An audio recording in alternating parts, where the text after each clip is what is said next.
Hard-hit Venice, Florida. They're seeing extensive inland flooding after the Miaca River overflowed its banks on Saturday, 3 days after Ian first hit.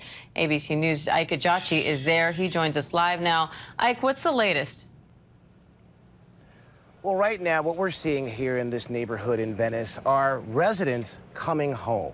Now, they evacuated this area before Hurricane Ian hit landfall, and over the weekend and into the days right now, they started to trickle back, and that's when a lot of these residents are starting to see the damage. I'm going to show you one house right here that particularly was hit very hard from this hurricane. Now, after speaking to some of the residents, I do want to say that water wasn't necessarily the storm surge and the flooding. It wasn't necessarily the biggest issue here. What were those high winds. And I'm going to show you exactly what I mean. First of all, you can see this power line right here still down.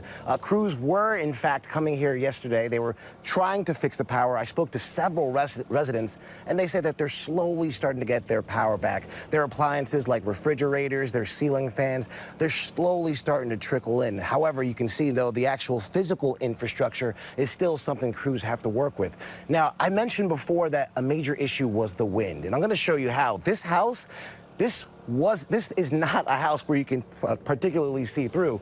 I don't know if you can see this right now, but there is a couch right there. That is the living room. The wind actually blew the walls off of this home right here, and if you want to come back and take a look, you can see that a lot of that aluminum, a lot of that siding that came from there has been actually gathered by a lot of the residents here, and it's all here on the side of the road. That's exactly what the street looks like. There's a lot of streets here that have that wind damage, and you can see a lot of the property remnants on the side of the street.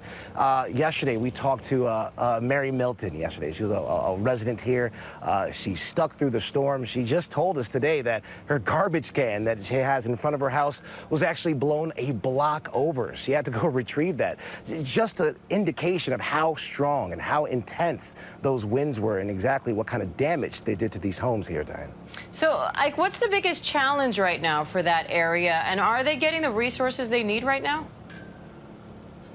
Well, after speaking to some of the residents here, they say that a lot of them still haven't had FEMA contact them or any kind of official agency. They've been relying a lot on the kindness of their neighbors in terms of trying to get their power when it wasn't really fully restored in this neighborhood. You had some neighbors here with some generators. Obviously, some neighbors here were helping each other out in terms of food and trying to get all the remnants of the debris out from their homes. But most notably, it really is just trying to really get the power back on. That's something that a lot of these residents are still working with. I said before, it is slowly trickling back on, but it's an issue here that a lot of the residents here, specifically in Venice, in this neighborhood, are still trying to deal with, Diane.